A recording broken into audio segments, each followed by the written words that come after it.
It's time for Mornings at 8 with Jonathan Mark on AM 1480 WLEA. And here we are. Now, Brian, did I hear that correctly?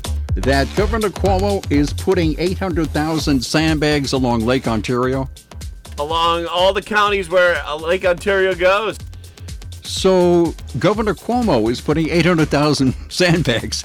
That seems like a lot of work for one guy. Man, well, it should keep him out of trouble anyway. Well, here we are Monday, unmistakably Monday. You can't miss it. It's the beginning of the work week, and who knows what this work week will bring. On the upside, it's an absolutely beautiful morning out there. Man, is it beautiful. A lot of fog in the Canaseo Valley, but boy, it sure is nice out there. It's going to be nice and warm. It should be a very, very nice day. Well, this certainly was a very interesting weekend, I'll say that. Boy, there was a whole bunch going on. And, but first, now this is kind of interesting. Yesterday afternoon, my wife and I are sitting on the side porch. It kind of rained off and on. It spit rain here and then it spit rain there, so you couldn't really do anything outdoors, so we got a lot of stuff done indoors, but as far as the outdoor work in the garden and all that, nope, I guess not. Maybe this afternoon, maybe next weekend, who knows. So we're sitting out there in the steps, and here comes a little bird. It was a chickadee, male chickadee, and it landed on our driveway. Now, right there is kind of unusual because we have a gravel driveway. And if you're a bird, there's not really a whole bunch going on the driveway, especially a gravel driveway. We have to get that thing blacktopped at some point. Let me just make a note of that. Blacktop driveway, maybe at some point. Okay, so this bird lands on our driveway, on the gravel. As I said, which is kind of unusual right there. But we're sitting there looking at this little bird, a chickadee, and 5 minutes go by. Then it's 10 minutes. Then it's 15 minutes. And this bird is still sitting there.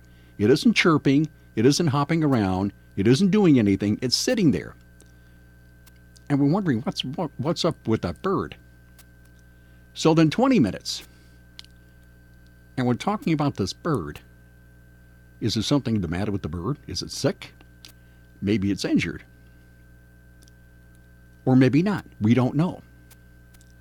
So I turn to my wife and say, we are having a moral dilemma at about 2:45 on a Sunday afternoon. What do we do about that bird? Let's say it is injured. Let's say it's sick.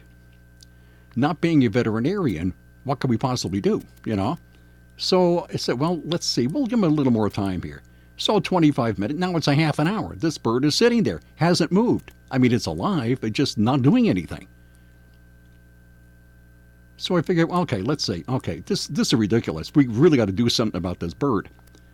So let's say, how about we get a shoebox and put a bunch of grass on the bottom of the shoebox and the poke holes in the top of the lid, and we'll see what happens, if anything. I mean, how would you take care of an injured or sick bird? I don't know. So I say, well, let's just see what's going on. And I slowly approach this bird. And I get to about 3 feet of the bird, and it takes off. Zip! So I guess it wasn't injured. I don't know. If it was, we're doing a pretty good job of flying. Only it flew like 12 feet and sat on top of a rock on the other side of our flower garden. And then it sat there for another 10 minutes. The bird just wasn't doing anything. So I said, this is stupid. So I said, okay, I'm going to try it again. So I get up again and walk over to it. I get to within 2 or 3 feet of this bird, and it takes off. Now it's clinging to the side of our garage on some plastic netting that morning glories climb up, assuming they're out here at some point. So there's this bird, now it's on the side of our garage. And I said, well, this is stupid. This bird is not injured. I don't know what it's doing. I have no idea. Maybe it was deep in thought. Who knows? So finally it takes off around the back of the garage and disappears, and that's the end of the bird. But basically that's how our Sunday afternoon went, worrying about the stupid bird who may or may not have been injured or sick. I don't know. Birds are pretty nervous, okay? I don't think a bird will sit in one place more than like tops is 5 minutes. Tops, and then they're always moving. Either they're, I don't know, fast metabolism, maybe too much coffee, who knows? But they're normally jumping around and doing. This guy wasn't doing anything. It was the strangest thing. Okay, well, that was Sunday. So, what a very, very interesting weekend. It started off with, you heard the race here on WLEA, the Kentucky Derby. And it's billed as the fastest 2 minutes in sports. Except this past Saturday, when the fastest 2 minutes in sports came out to be approximately 25 minutes. The race itself was about the 2 minutes. But after somebody complained, the not judges, what are they called? Stewards. They reviewed a tape of the race. And it turns out that the horse who won the race was disqualified, which is the first time in the 145-year history of the Kentucky Derby that the winner was disqualified for an incident during the race. Now, I did read somewhere, I don't know, somewhere or other, that another time earlier years ago, some horse was disqualified after it tested positive for some banned substance or something after the race. But that's when it was disqualified, not for an incident during the race. And it's kind of complicated because the Kentucky Derby has, well, this year it had 19 horses because one withdrew. It scratched. So 19 horses. And these horses are big, and they're running very, very fast, and they're packed, a big group there. And if you... The chances of something real bad happening are very big. So apparently there's one horse, the horse that was disqualified, Maximum Security. Apparently at some point, the third turn or something, veered out of his lane and jostled another horse, which caused another horse to pull back and a couple of other horses to move over. And this was right at the front of the pack. So it apparently, according to the stewards, it was a dangerous move. And they disqualified it. So even though the horse came in first and won the race, it was disqualified. And the horse that did win, which came in second in the real race, was a 65-1 long shot.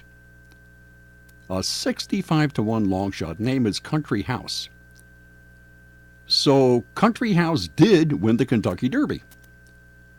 After 23 minutes of reviewing these tapes from every single possible conceivable angle, the stewards looked at video from every angle, and this Country House won. But apparently, this has caused a huge stir in horse racing. This is like the major controversy of all. The major controversy of all time. Now, who would think that the Kentucky Derby would be controversial? I mean, it's a horse race and somebody wins and that's it. But no, not in this case. It was like a big deal. And there was an article in USA Today. It says, opinion, Maximum Security was robbed at Kentucky Derby. Yet another black eye in horse racing. So this guy, what's his name? Dan Wolken, says, and I quote here, perhaps the most amazing part of this horse racing's decline, or of horse racing decline into relative obscurity among major American sports, is that it manages to still pack 150,000 people into Churchill Downs every year for the world's biggest party on the first Saturday in May. It happens rain or shine, no matter how much they jack up ticket prices, regardless of how many $15 mint jewels it takes to get a comfortable buzz. And then he goes on from there about how the real winner was robbed. And I don't know, you wouldn't expect that at the Kentucky Derby. So the judges of the stewards had to figure out whether that incident when this horse moved over out of its lane was egregious enough to warrant changing the result. And that's what they determined. And everybody's all bent out of shape over this thing. But actually, it sort of gave the Kentucky Derby, I mean, it was more fun than you normally have at the Kentucky Derby, because who would expect a controversy? So anybody, who was listening here on WLEA or watching on TV, you got a little more than your money's worth. I mean, you really did. And let me see, I was thinking if this Country House was a 65 to 1 long shot, imagine if you put down, let's say, $1,000 on Country House at 65 to 1 odds. Wow. Well, let's say you're really crazy and you put $10,000 on the source. That would have been pretty interesting. Anyway, so the next race in the Triple Crown is at not Belmont, the Preakness, which is in 2 weeks. And we will be carrying that too. And I think the odds of somebody winning the Triple Crown are pretty slim right now, because obviously this horse is not going to win again.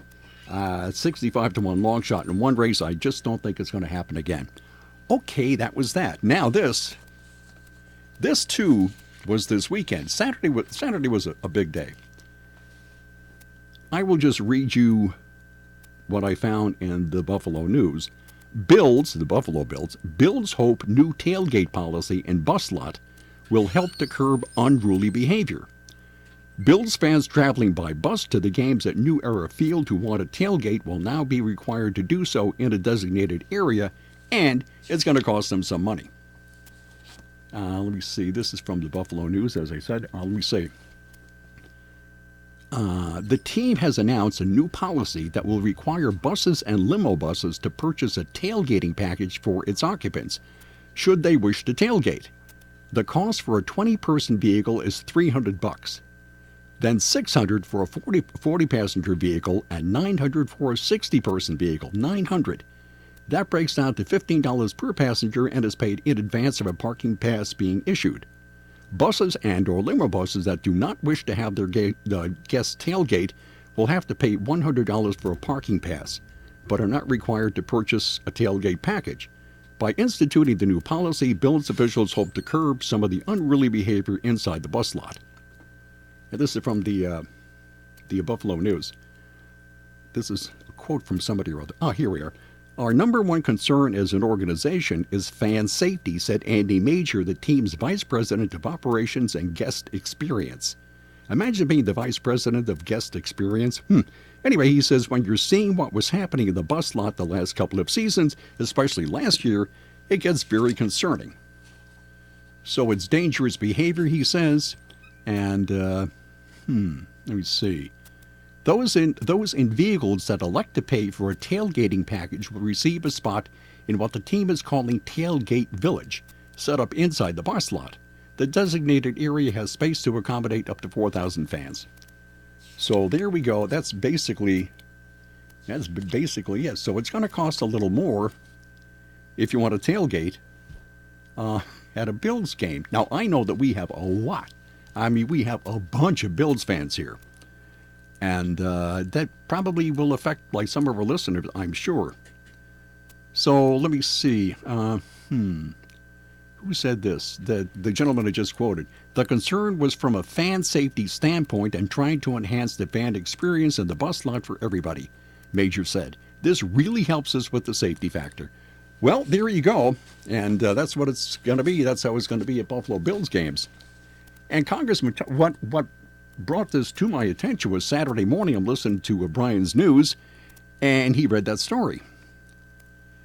And Congressman Tom Reed, Republican of Corning, issued the following statement after the NFL announced they would require Buffalo Bills fans traveling by bus to pay upwards of $900 a group to tailgate.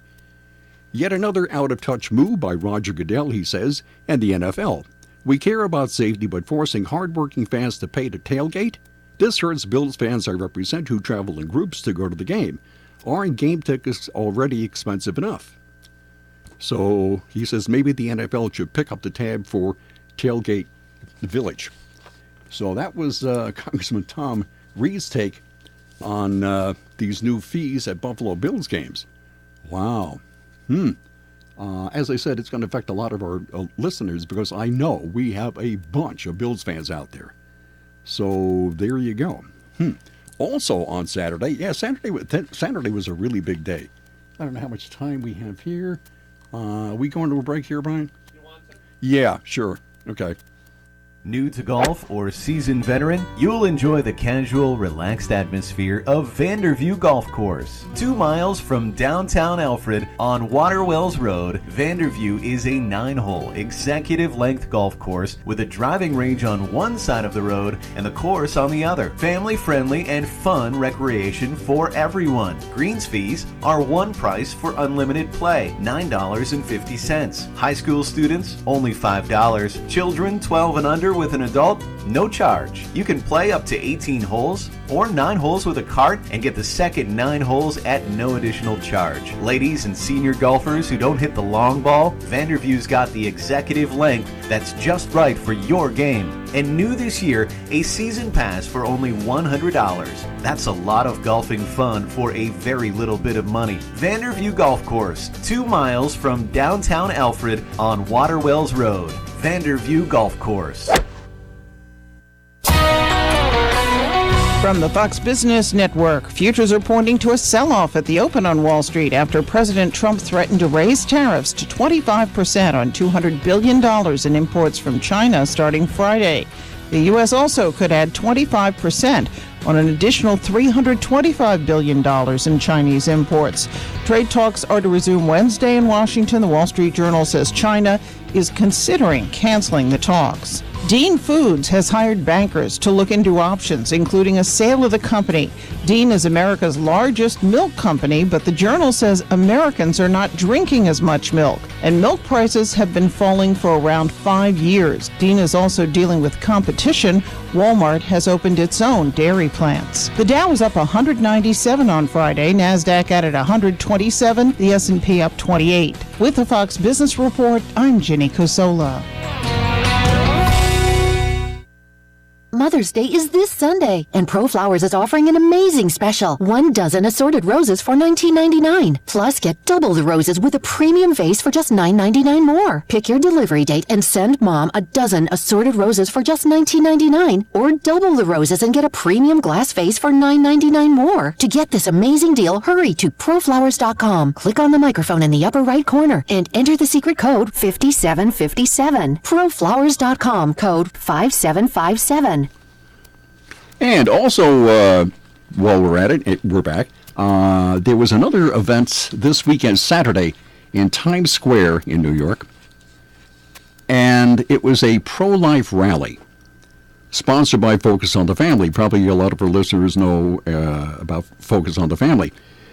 So the group organized a big pro-life rally. And while I cannot get any figures on exactly how many people attended, and I looked, and even local New York City media had no exact number. You can't have an exact number. This is Times Square. But it wasn't even, there wasn't even an estimate. It just said a lot, okay? It was supposed to be the largest pro-life event ever in Times Square, and it lived up to its billing, according to WPIX, which is a long-standing old New York the television station said it lived up to its billing. They said there were thousands.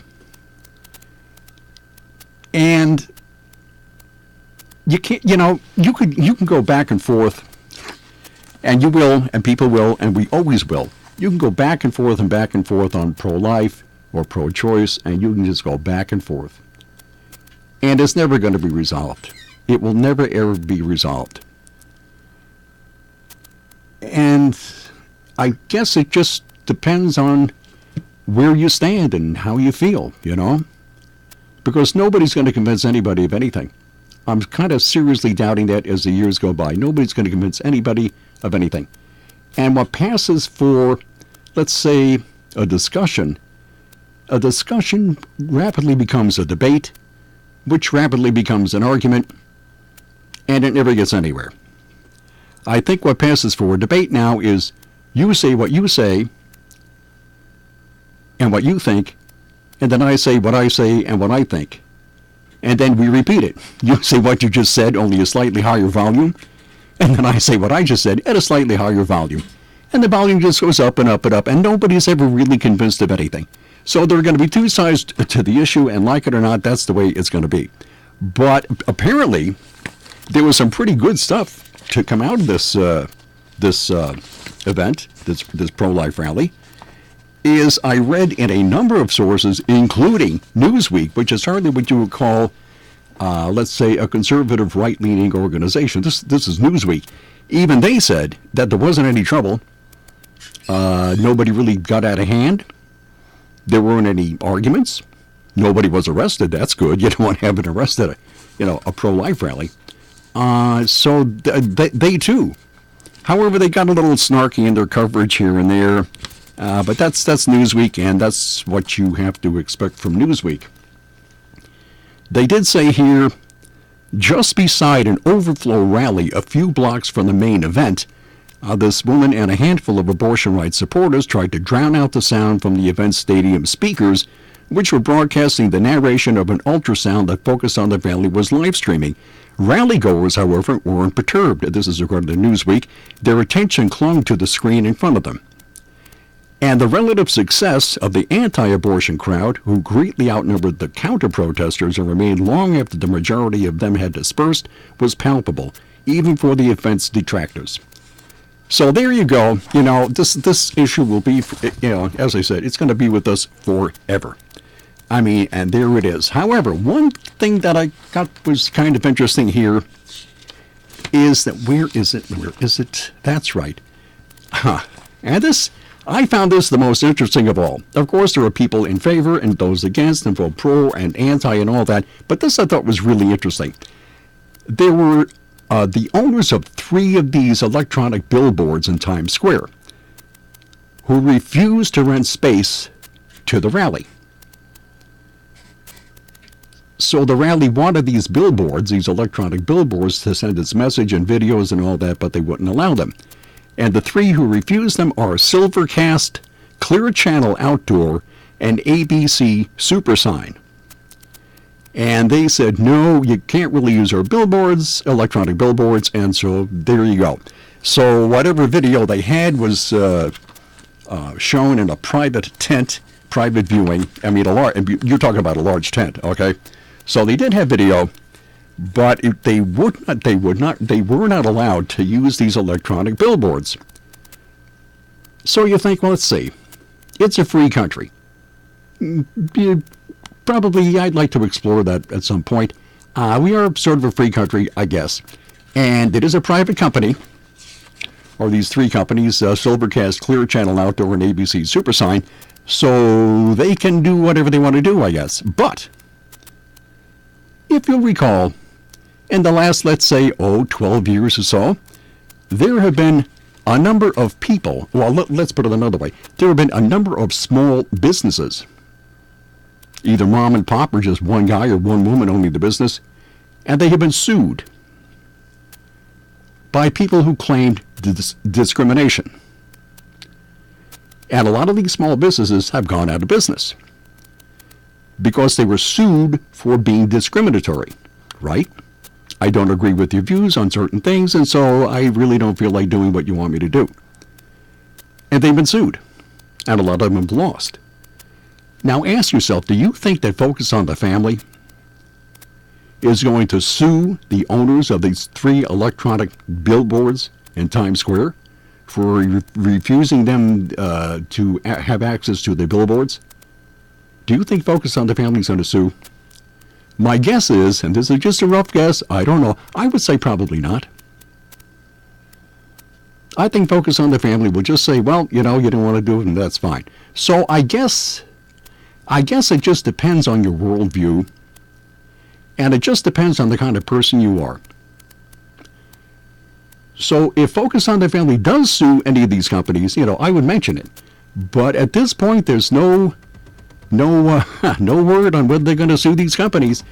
And let's face it, they probably won't. As I said, it all depends on your worldview. Well, I guess that's it. And my worldview tells me right now it's getting very close to 8:30. And so I will see you tomorrow morning, 8:05. Bye.